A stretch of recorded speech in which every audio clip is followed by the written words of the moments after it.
This episode brought to you by GTM AI Academy. Learn AI from a globally trusted resource. Coach K, Jonathan Carfort. Their bundle, Enablement AI Mastery, includes both the core Generative AI Foundations course and Enablement AI Mastery specifically. Each course has a value of $599 individually, but Coach K is offering them as a bundle with reduced pricing. And as a listener of the Inside Sales Enablement podcast, if you act now, you can use code ISE30 to get an additional 30% off of the entire thing. You will also receive free access to the GTM AI Tools demo library. Coach K has done the demos, so you don't have to, and offers his straight shooting opinion, fact-based through an enablement lens. Go to www.gtmaiacademy.com and enter code ISE30 today and elevate your AI enablement game. Welcome to the Inside Sales Enablement podcast. Where has the profession been? Where is it now? And where is it heading? What does it mean to you, your company, other functions, the market? Find out here. Join the founding father of the sales enablement profession, Scott Santucci, and trailblazer Brian Lambert as they take you behind the scenes of the birth of an industry. The Inside Sales Enablement podcast starts now. I'm Scott Santucci. I'm Brian Lambert, and we are the Sales Enablement Insiders. Our podcast is for sales enablement leaders looking to elevate their function, expand their sphere of influence, and increase the span of control within their companies. Together, Brian and I have worked on over 100 different kinds of sales enablement initiatives as analyst consultants or practitioners. We've learned the hard way what works and maybe, most importantly, what doesn't. That's right, Scott. And our focus is on you, the sales enablement orchestrator. As you know, as leaders in your business, you need to develop specific characteristics that we've been calling orchestration. We want you to understand what it means to help clarify the measures of success. We want to give you examples of what orchestration looks like as you operate in the gap between strategy and execution to do both at the same time. And we want to give you confidence to engage up and down and across your organization. To help with that and breathe life into this concept of orchestration, we actually have two guests with us today, and they've been on the show before, but they're also helping, and they're very passionately involved in clarifying the role of sales enablement as an orchestrating role and what it means to be an orchestrator. So we've got Imogen and McCourt and Doug Clower joining us today. Hey guys, how you doing? Can you introduce yourself? Certainly, Brian and Scott, thanks for having us on again. I guess we didn't do too bad a job last time, so we get to come back and do a little bit more. Anyway, my name's Doug Clower. I'm a global enablement director, and I'm an orchestrator too. I guess that's the best way to describe it. I'm passionate about this. It makes so much sense, and it does give so much value to the companies that we work with. So, thanks. Yeah, and I'm Imogen McCourt, and it's lovely to be back spending some more time with you chaps. I co-founded an organisation called andgrow.io, and we focus on helping companies with the business of sales, helping the senior executive team understand exactly how they should be orchestrating things like that. So I'm really delighted to be part of this today, and also the other work that we're doing as a side. That's awesome. Yes, very excited to have you guys on, and thank you so much for the time that you continue to invest in sales enablement and sharing with our listeners. And what we had is a bit of a shared experience this week, all four of us. So me, Doug, Imogen, and also Scott. He did a webinar this week, and he did the webinar on the concept of routes to value. Now, this was a great discussion. You can find out more about it if you go to commercialratio.com. You can get the recordings, and I definitely encourage everybody in Insider Nation to listen to that recording. It was a really important concept about linking your company's capabilities to your customers' challenges and outcomes, and the role of salespeople and the selling ecosystem in closing that gap in a route to value. This particular podcast, what I wanted to do is really slow down and talk about the concept of orchestrating what seems to be a simple concept of helping salespeople connect the dots and sell to customers. And I wanted to ask you, Imogen, how did the webinar relate to you, and what takeaways did you have from it? Well, I mean, it's a fantastic, the whole series has been really powerful to listen and learn and be part of. And And the webinar yesterday, I'm going to have to pronounce it route to value. I'm sorry. When you listen to the webinar, you'll know there's this English to English translation thing. I'm sorry. I'm protecting the global audience here. That's perfectly fine. We're good with that. But yeah, it was really interesting. There's such complexity in keeping focused on the strategic work that we need to do as orchestrators, but also understanding some of the practical and tactical things too. And so much of it resonated, but there's one slide which was a panoramic view of a workshop, very lots going on, lots on the walls. And I'll be honest, it was like flashbacks to a workshop that Brian and Scott, you helped me design and run when I really just started as head of sales enablement at Forrester. So I don't know how much you guys remember about that, but we were trying just to simply think about the new go-to-market strategy that they were pivoting around and what value that might mean to our clients. But actually, what we were trying to do and what we ended up doing was just trying to get a pick list of priorities for the sales enablement group for my small and immaculately formed team. And I'll be honest, it escalated out of all control. So we started with a pick list of heads of departments, heads of marketing, things like that, to try and do this, to try and get us all on the same page about how we work together. And then I think there was 30 plus people in the room and all hell broke loose. And we were just trying to get everybody to come together around the story of why we had decided to move to this and what value it brought to the marketplace. And it was, everybody had an opinion, everybody had brought their agenda into the room. So, seeing this workshop sort of slide put out in front of me with all of these incredibly important and valuable things to do, that it just took me straight back there, right back to the beginning of running sales enablement departments. And I'll be interested what you thought of that session and whether you have any memories from it. Yeah, well, I'm going to ask, Scott actually to help our listeners out. I want to make sure that our listeners, Scott, are aware a little bit around why a workshop and kind of what was happening in the workshop that slide generated from the webinar, because it's a panoramic, as Imogen said, and there's a lot of things that happen in the room. I was in the room, and there was a lot of things like value map or stakeholders, and here's a space to think out loud, or here's a different space to show some tools or progress. And there's a lot of things on the wall. But really, what was the purpose of the workshop, Scott, and why a workshop, and how does that relate to what Imogen was talking about with everybody coming together? Yeah, so let's distinguish a few things. So Imogen talked about routes to value and her past experience with that. And it took her back to a time, I don't know, maybe 8-10 years ago at Forrester. 12, yeah. Trying to get a whole bunch of people together. So one of the concepts that we had talked about earlier in this webinar was the concept of productitis. And I think what we didn't have that term 10 years ago, Imogen, but we were seeing absolute symptoms of productitis. Individual marketers who just didn't really care necessarily about the value proposition, but okay, so what leads do we need to go generate for who? Individual, it's tough to call them P&L groups, but different businesses. Like Forrester at the time had a leadership conference council product. Then there's the general research product. Then there's the consulting group. And all we were trying to do is say, what's the simple one value proposition that we give to each of these different customers? And to Imogen's point, everybody was showing up with their own agenda. Was if I'm in consulting, I really don't care what the research value proposition is or the leadership council group proposition is. I care of making sure the consulting value proposition is delivered. And so, what is this balance? What is our actual business strategy? So the business strategy Imogen was mentioning was a pivot to be role focused. So instead of having research around topics, the research and the delivery mechanism was going to be around individual roles. So that's a tough pivot in upon itself as well. So it's a strategic pivot.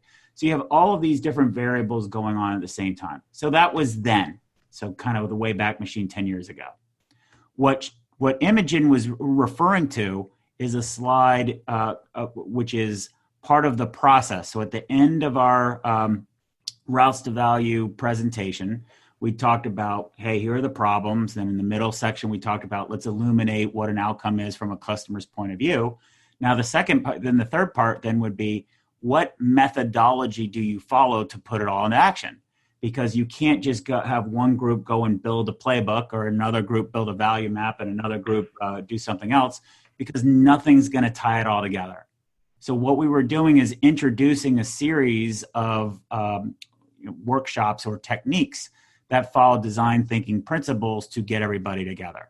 So when Brian was saying he was in the room, Brian was in the room of the picture that was described, or the panoramic view. Imogen says it way better than I do.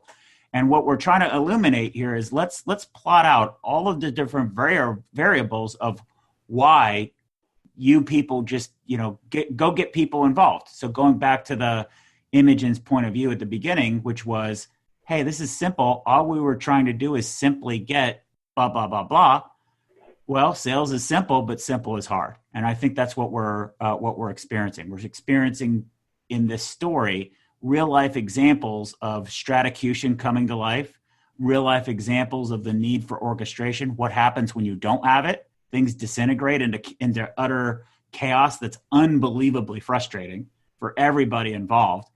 And what's the value moving forward? Because the situation that Forrester was trying to address is exactly the situation most companies are in today.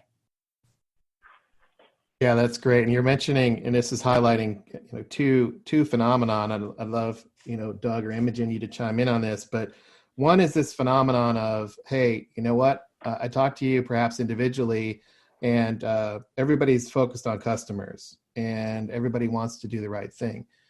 And yet, however, when you get in a room full of 30 other people, what does that turn into, and what happens there? So there's this phenomenon of individually doing it versus doing it in a group that can happen.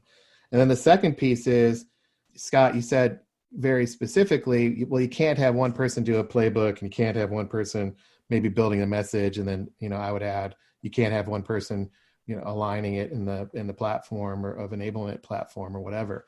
But yeah, that's what people do.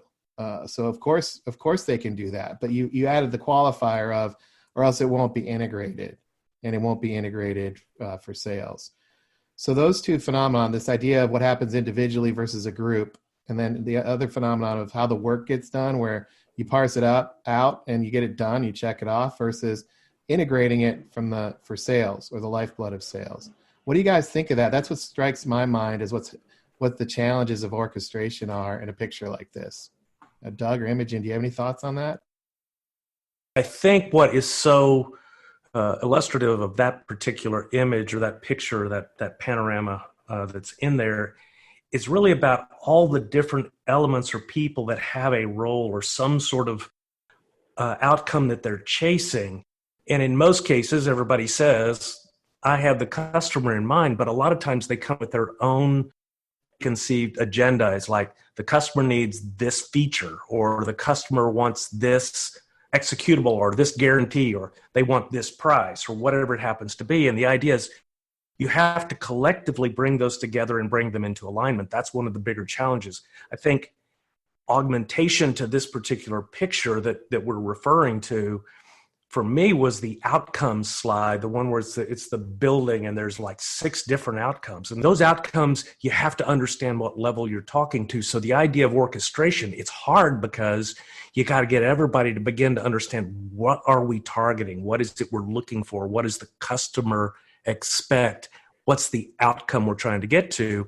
Which I think was at the heart of the webcast. It was this beautiful discussion. It goes back to that one diagram, Scott, that you put together, where outcome was in the middle and these 6 elements were around the outside. That was the power of that. And that's where the challenge is. And at least that's the way it resonated for me. That's one of the challenges I've dealt with on a number of occasions. And if I may, I'm going to add to that, because Doug, I think you're absolutely right to bring it to the outcome piece as well.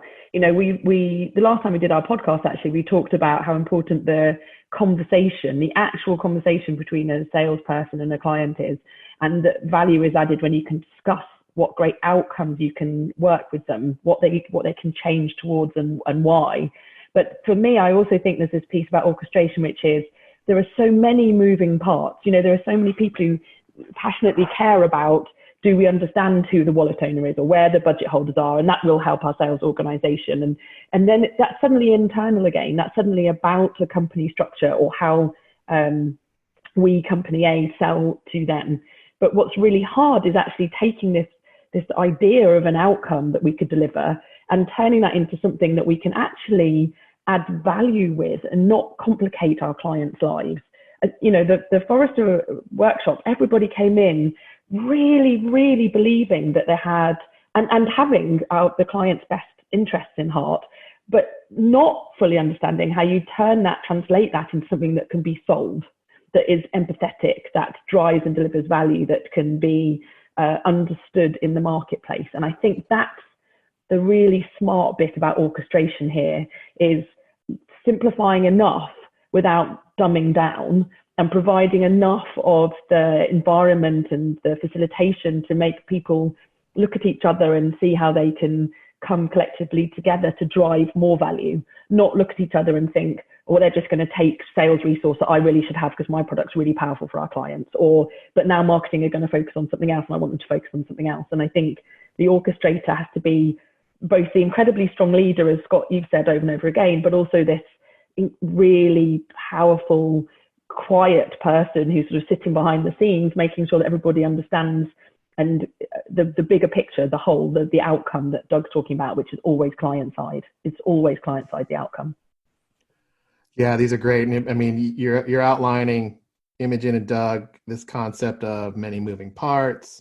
And I think everybody would agree with that. So for example, if you have a room full of 30 people representing product and marketing and sales enablement and sales, and maybe the commercial officer, they're all in the room, they're probably going to say, you know what, there is a lot of moving parts here.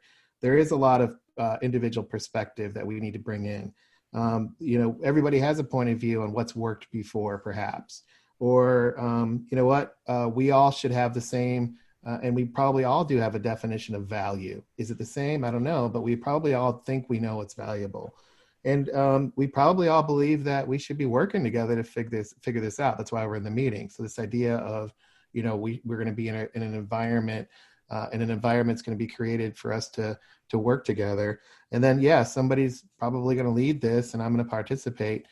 These are knowable things, and yet something happens in the room that might get in the way. And what is that? And then, to your point, Imogen, this idea of how do you lead through that? Lead a group of people who are all smart, that really do want to do the right thing, however, might not necessarily see the bigger, synthesis of the bigger components or the large components that need to come together in a customer conversation, right? Well, in a case like that, doesn't that individual or that group, that department, that silo, whatever you want to call them, don't they sort of have their blinders on? They can't see the bigger picture. They're still focused on the customer, but they're not necessarily saying, well, they're focused on the customer too. So how can I work with them to deliver a more powerful outcome for the customer from us as the company? That's one of the key things. It's a blinder syndrome. And I've seen that before. Imogen, you've seen that analogy. Does that make sense to you? Yeah, absolutely. It's like the harder it gets, the more entrenched people get, the more they focus on what they know they're good at or what they know they're particularly gold at, rather than having the opportunity to raise their heads and go, okay, wait, my marketing department is about driving brand awareness and ultimately creating profitable growth for our organization, because the sellers aren't cold calling, they're warm calling, where everybody knows who we are, etc. I'm being very whitewashing with what all of the amazing things that marketing can do. And the sales enablement team is almost there to say, yes, but chunk up, right? Let's think about it in a coaching manner. Let's show you a better way, because if I tell you a better way, it's going to look really hard and you're just going to put your heads back down and get on with delivering what you're doing and creating the content you're doing. But if we can show you there's a better way to do this, can we then all agree on something and buy into that? And they're really hard things to do when you have 30, 40, 50 loud, bright, brilliant voices, all with teams, all with corporate level goals to deliver on, to say, wait, step back a moment, because client success and client outcomes is how all of us are going to achieve what we're trying to do for this company. Yeah. It's really tough, and it's hard. Yeah. It is. Let me take a step back here and put some structure for our audience. So one of the things that we're referring a lot to, so Doug referred to a outcome chart. Please feel free. We're going to have it on the Inside SE website. You can download the whole, the deck and the presentation.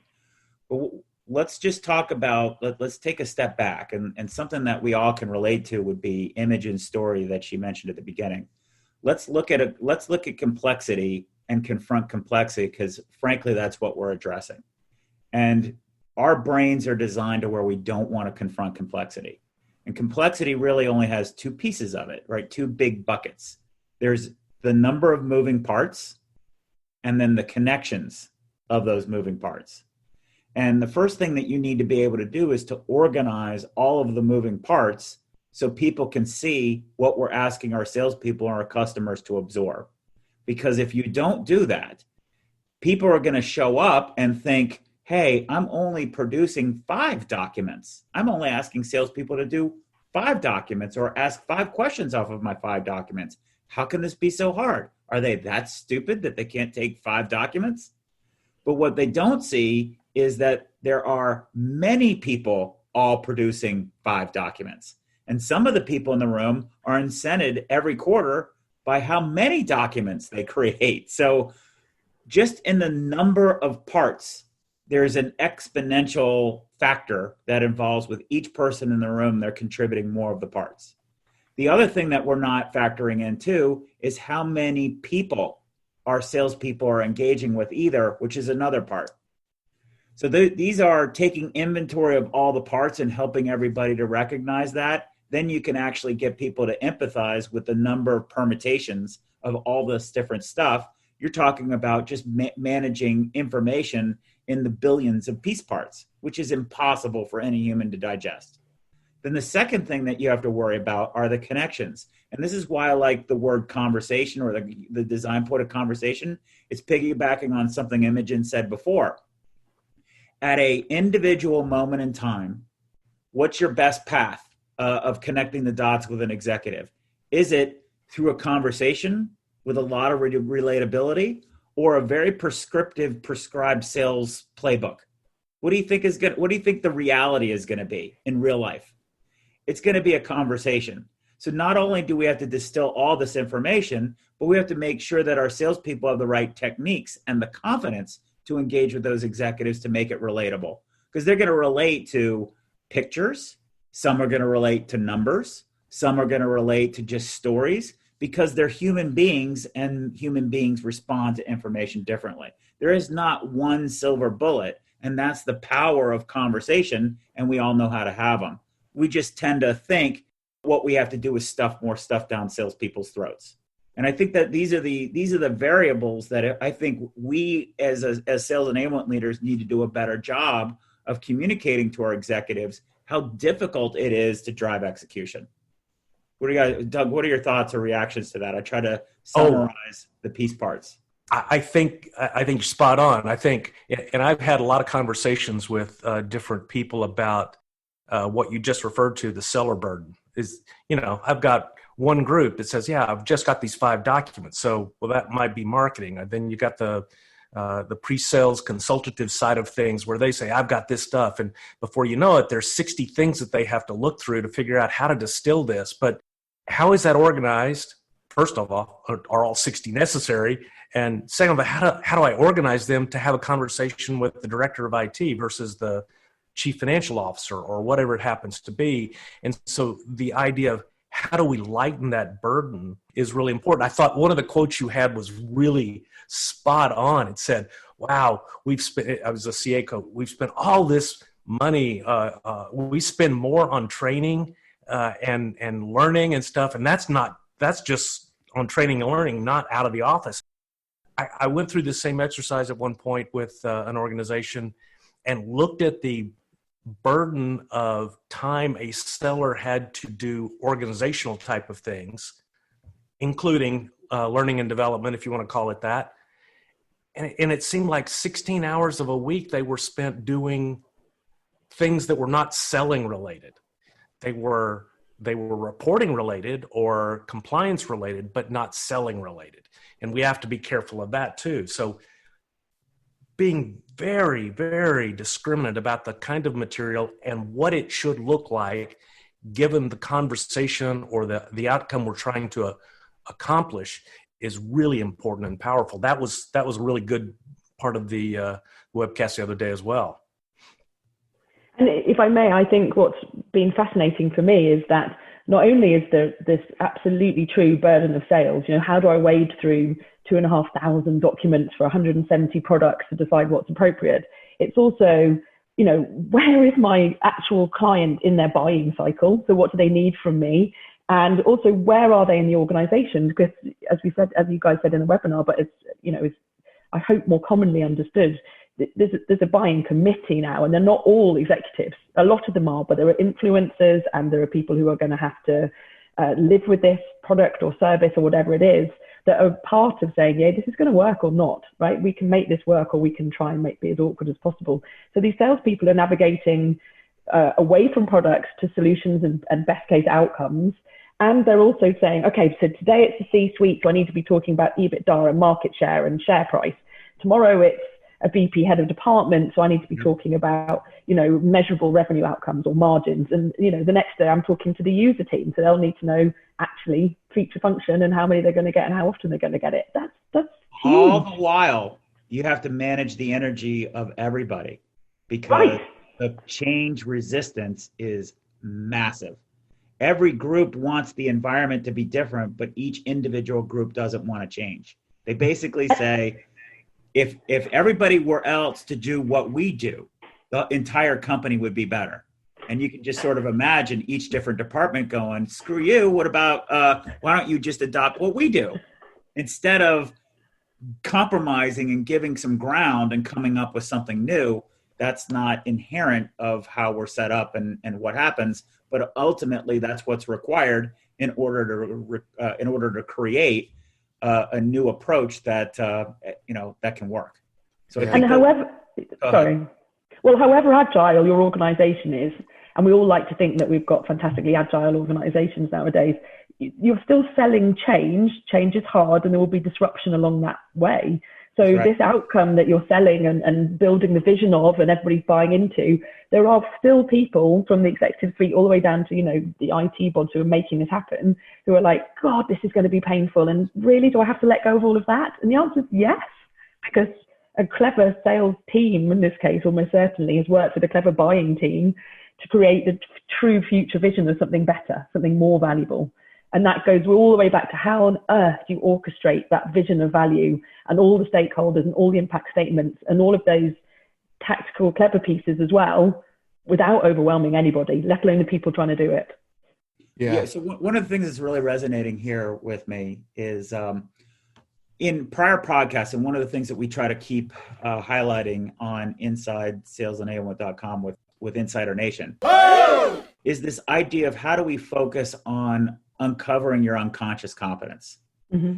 And one of the things that I found really fascinating the last time we had Doug and Imogen on was Doug's background, his training as an architect. So a lot of the kinds of structures and processes about designing and layout, the organization, what needs to be organized and the like, probably fit right into Doug's wheelhouse. We have to find a way to get Doug's expertise out. But what you're because that negates that. What you're saying, Imogen, resonates with your background being anthropology, which, as far as I understand, it's sort of the evolution of people and sort of how humanity works. Yeah. And if we think about that, human beings have always had to change from, being hunters and farmers to suddenly now we're in cities growing corn. That's a change. From being agrarian to industrial revolution, that's change. All the while, our brains are pretty much the same. Our brains haven't evolved in the last, 2,000 years that much, but our society and our civilizations have evolved, and that core humanness and how things happen in a group are all things that I get. It just is just natural that you get impassioned by that.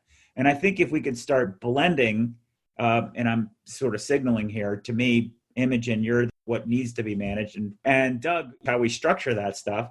How do we take Imogen's chocolate of the what needs to be managed and Doug's peanut butter, what needs to be organized, and how do we blend them together? Because that's orchestration. How do you guys react to that? I think that's really one of the important elements of being an orchestrator, is understanding where the pieces of orchestration exist and blending them together. And to be quite honest, also developing your own competence in all of those areas. So where Imogen is strong, I learned from her about ways of viewing things and seeing it. And maybe she learned some things from me. And therefore, both of us as orchestrators get stronger and better.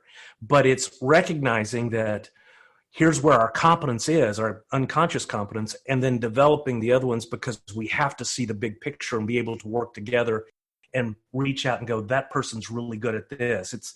It goes back to, I'm going to go back to mission control now and the initiation of the space race and everything.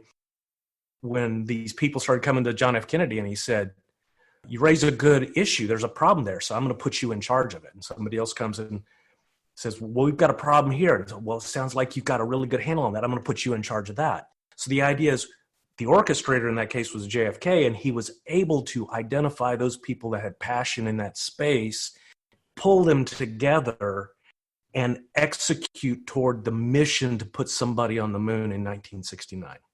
So this is interesting, right? Because these are tactical and strategic issues that come together in this concept of orchestration, right? And to us, orchestration is, it's one, it's real, and two, it's valuable and needed because it helps connect these dots, fill in these gaps, these gray areas. And having these kinds of conversations gets us to questions like, well, who determines what value is, or who determines what good looks like, or, what's the best approach for salespeople?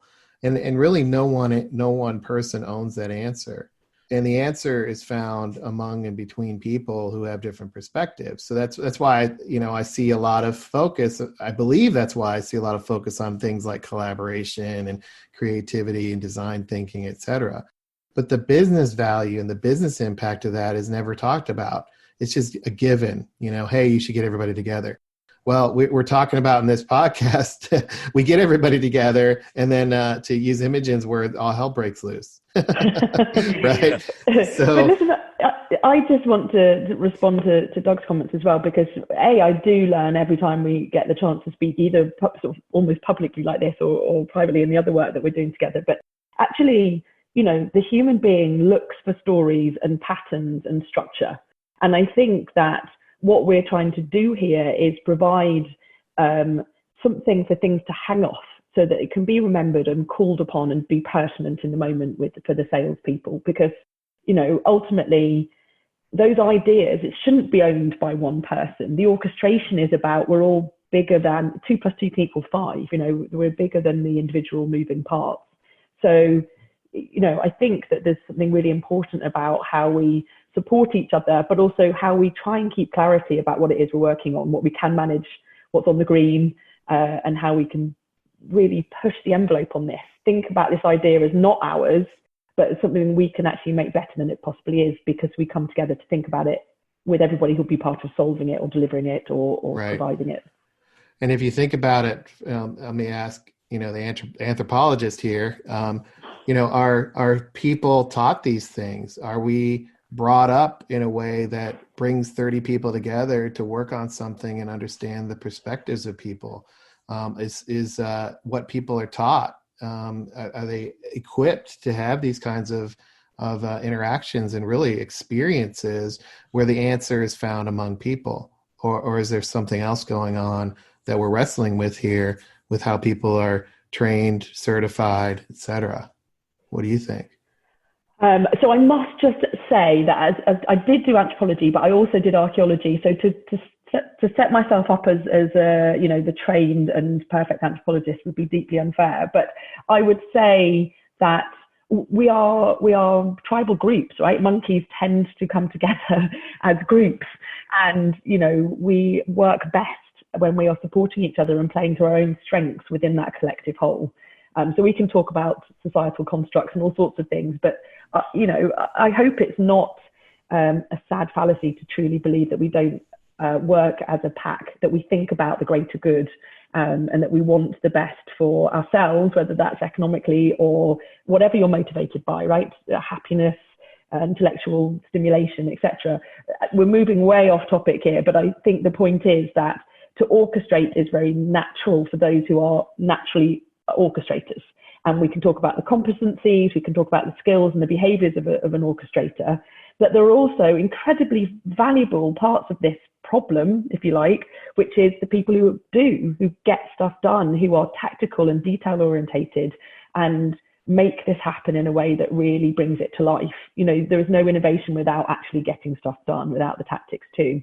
So I think there's many important roles in driving forward the sales enablement agenda, which in turn drives a profitable growth agenda. And I think the constructs and the processes and the patterns and the stories allow that to be repeatable and shared and sustainable as well. Yeah, great points. So let me ask you guys, right? So we've got this picture, we painted this picture, I believe, and for those that are following along, it's a big panoramic picture. We've got things circled on the walls. We've got this idea coming in from the top that we have to organize specific items, such as, who are the wallet owners? What's the value map? Who are the stakeholders that salespeople need to navigate to? So these things need to be organized on behalf of our sellers that we're supporting. And then from an experience perspective, to have the room work, coming in from the bottom are things like, how do people know they're making progress? Who are the teams that are going to work on what, and what types of tools do they need to make an actionable impact? And then what are some principles that people need to follow, activities or exercises? What does it mean to be engaged, right? How do you create this environment where people can work together to synthesize and create something new together, right? So that's the picture that we've been talking about, and hopefully you can see that in your mind's eye. And what I'd love to do is say, okay, look, Doug, it looks like there's a lot of design that goes into something like this. What do you suggest orchestrators focus on, perhaps before a meeting like this? And then, Imogen, maybe what do you think should happen what should it feel like, and what should happen in a room like this? Mm-hmm. Let's look at before the activity happens or the experience is created, and then after or during how do we facilitate that experience? What tips would you guys have? Well, right up front, I think what you have to do is you have to clearly understand what it is you're chasing. You have to set an objective, and you have to prepare everybody ahead of time that's invited to something like this as to what you're trying to accomplish. It's set that outcome, and you have to reiterate that a lot throughout the whole thing. But the next thing is you need to begin to break down, especially the way it's well illustrated on this particular slide, the key elements that everybody agrees are the right things to be focused on. Because in different cases, it might be a little different, but not substantially. But then you get a chance when you initially start to say, is there something missing, and some to that end. So, if what you're trying to do is figure out how you're going to enter a new market space, you have to say, well, what does that market space look like, and what do our customers have to do with that particular space? Why would they be interested in our entry into that? Or as Scott would say, are we just buying revenue for the company kind of thing? So there's a couple of different factors. How do we enter into that particular space? Who would be the stakeholders we talk to? Who has an element to play in this? Is it Is this all just a product play, or is this something consulting needs to do? Do we have partners that we need to work with?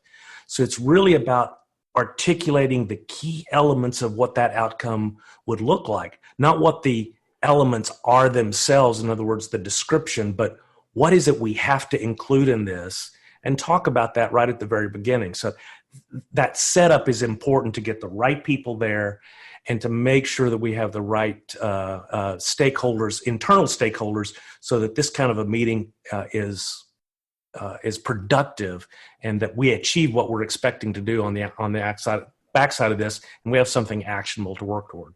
And so to pick up on that, I can't emphasize enough how right Doug is about this ahead of time.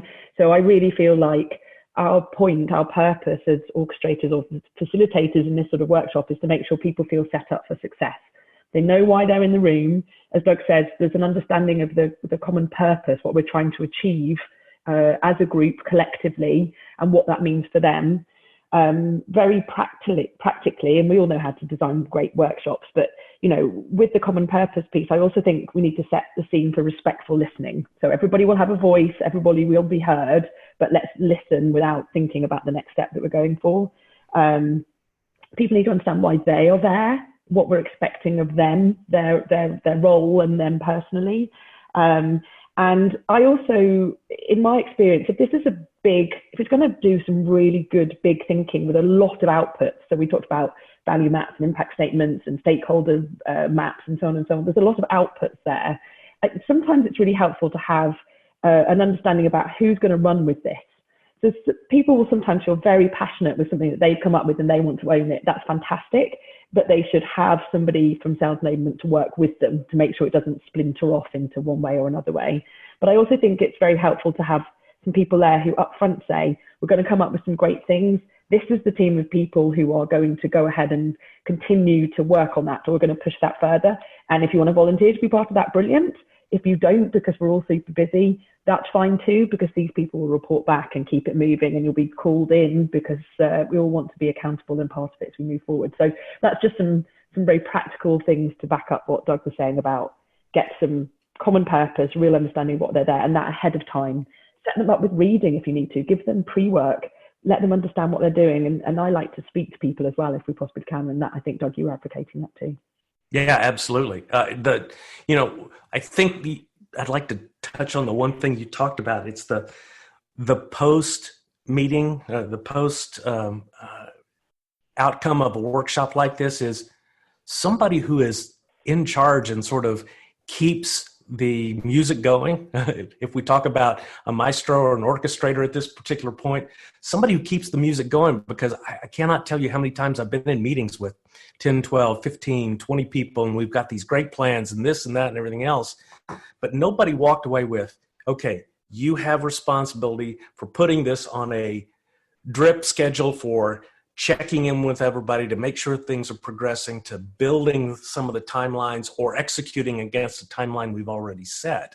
So it's this nebulous, undefined leadership. And that's where I think one of the things Scott talks about a lot is you got to have that strong leader somewhere. They don't have to be somebody who just, whacks you in the back of the head with a 2x4, but at the same time, there's somebody that keeps you moving forward or keeps you accountable, because that's the most important thing. You have to be, as an orchestrator, you have to be self-motivated. You have to be a self-starter. You just have to get through it. And one of the things with large teams like this is you'll end up seeing this dissolving fabric over time. And the further away from the meeting, the more dissolved the fabric becomes. I think I love, Doug, the accountability piece. It's about accountability and ownership. They really feel ownership of what they've come up with and they want to keep it going. But we've also I know we've all experienced these situations where we've walked out incredibly passionate, definitely driven to start motivating or working with our team to start doing stuff. And then you get back to your desk and just go, oh God, okay, well, it's fine. I can do it on Monday. And then that becomes Tuesday.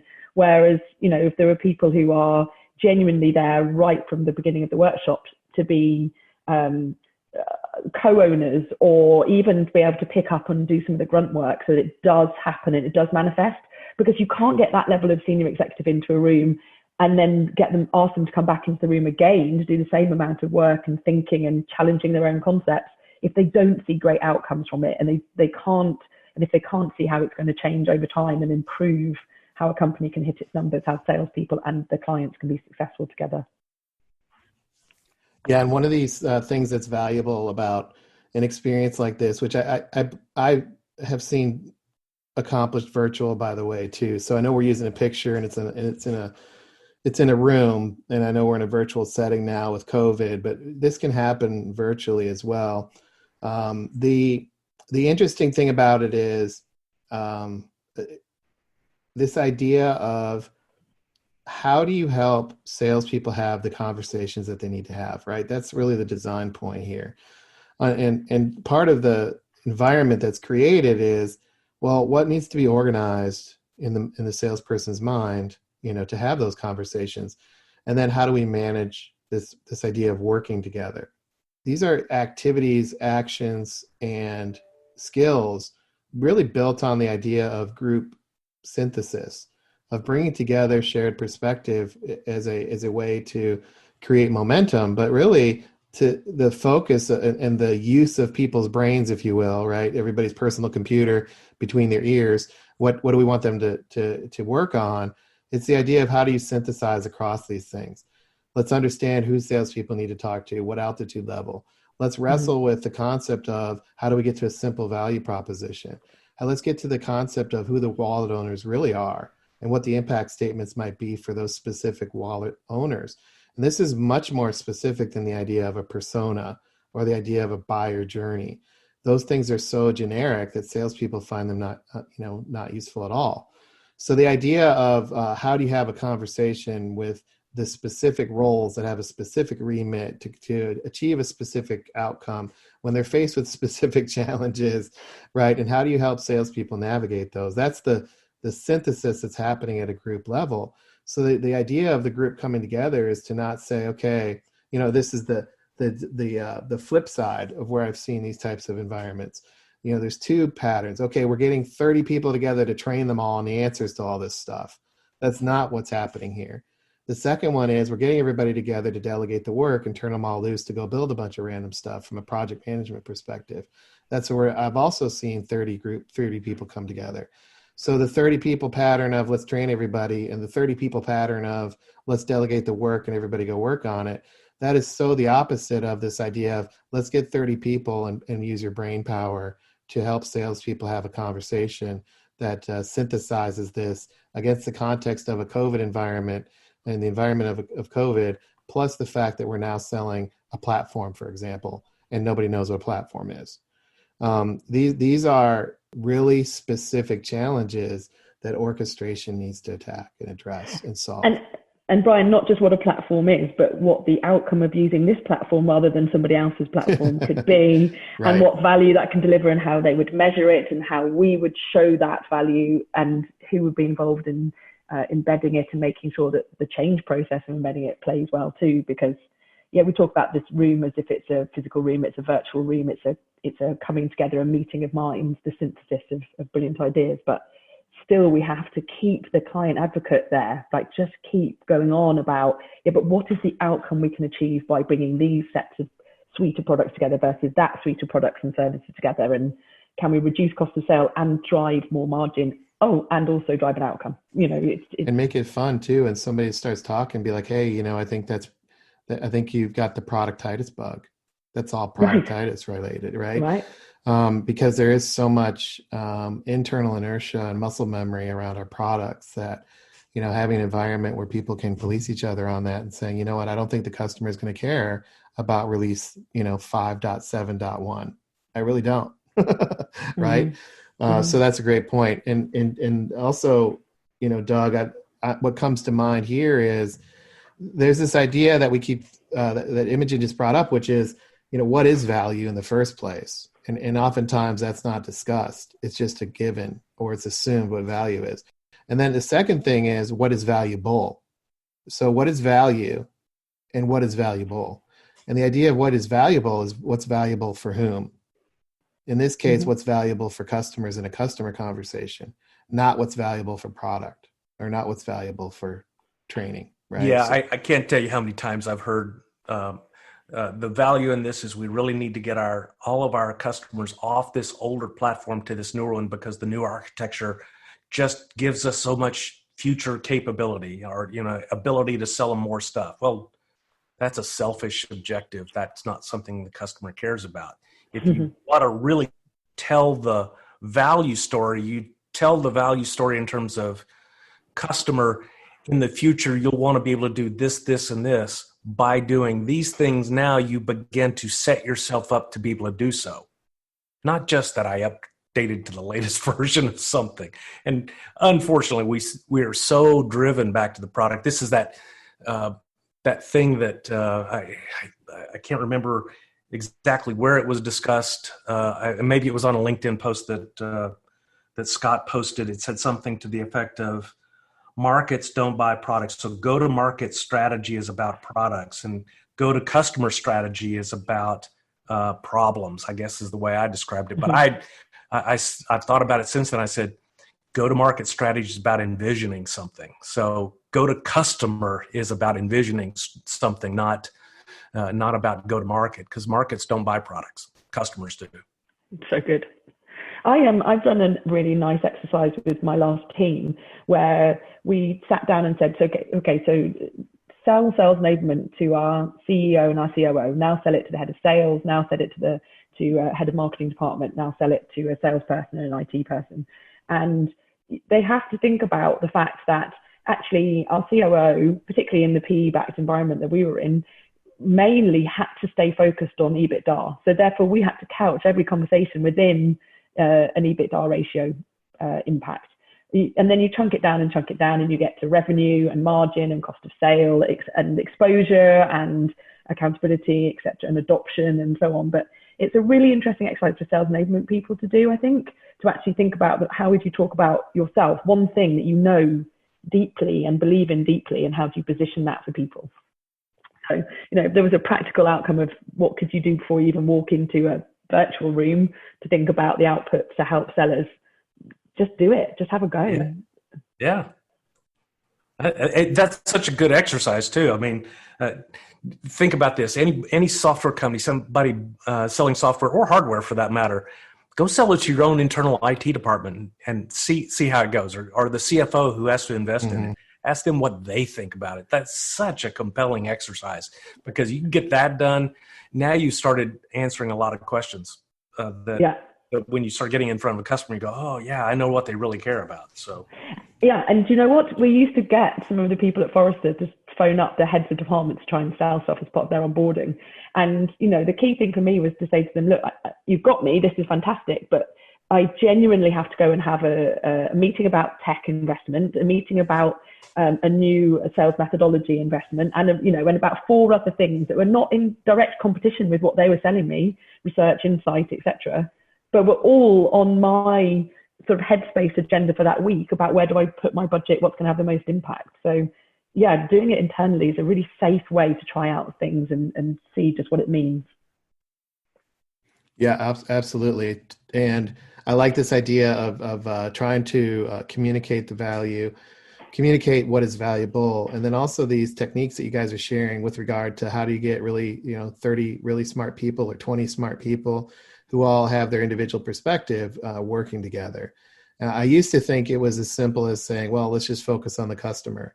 But that's really was selling the whole challenge short. It's everybody already believes they're focused on the customer, and everybody is passionate about their impact to the customer. And so the idea of, hey, we really need to work together. Everybody says, well, no kidding. Hey, we really need to focus on the customer. Yeah, well, no kidding. I already do that. Hey, we really need to focus on value. Yep, no kidding. I already do that. Hey, we need to focus on what's valuable. Yep, no kidding. I already do that. I already do that. Well, what about everybody else? Nope, they're doing it all wrong. So that's the phenomenon here, and that's the challenge. And you can't go in with a heavy-handed approach to say, look, you're wrong. I'm right. I'm enablement. I'm here to help. I've got all the answers. I have a better way. It's like this idea of you have to help people experience the outcome together. so that they can come up with their own learnings, internalize those learnings, and act on them, which means you have to create the environment. You have to create an experience where they can wrestle with these things together. And you facilitate that almost as either a facilitator of the experience pursuing the outcome, or you're along to really create the environment for that to happen. But at some point, people will need to wrestle with the fact that, and I've used these before. One, what they thought they knew, it ain't so. It's like what Scott talked about with the Mark Twain quote. It ain't what we know that's going to get us in trouble. It's what we know for sure that just ain't so.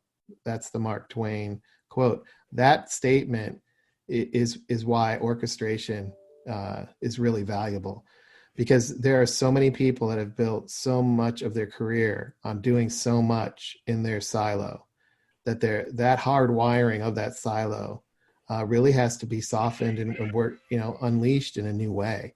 The skills are going to be valuable. The brain power of the people is hyper valuable. The idea of perspective is hyper valuable. It just has to be used in a bit of a different way. And that way is, among and working together. And that means you have to be able to articulate it. To Imogen's point, you have to be able to communicate. To Doug's point, you're going to have to be able to be a strong leader and say, I disagree with what you're saying. Here's why. And these types of skills are not easy to come by in today's business environment, because it's been trained out of so many people to not debate, to not share perspective, to isolate, to focus on what they can control, for example, to get their own results done. These are the things that orchestration seeks to address, in the gap between strategy and execution, at the same time bringing strategy and execution together. It's both and. Strategy and execution together to be successful. So on behalf of Scott, and I want to thank Doug and Imogen for joining the podcast today. It was super valuable insights. I love the stories. I love the examples. I feel like today we breathed some life into the challenges of orchestration and what it means to be an orchestrator. And we've given our audience some attributes of what to think about and what to do, as we looked at just really facilitating one meeting of many here to an outcome. So thank you so much, Doug and Imogen, for your time, as always. And Insider Nation, thank you for all your feedback. Keep it coming. Check out the latest podcast at InsideSE.com. Also, check out OrchestrateSales.com if you want a sneak peek at what's coming. All right, we'll talk to you guys later. Thanks so much for joining us today. Thanks for joining us. To become an insider and amplify your journey, make sure you've subscribed to our show. If you have an idea for what Scott and Brian can cover in a future podcast, or have a story to share, please email them at engage@insidese.com.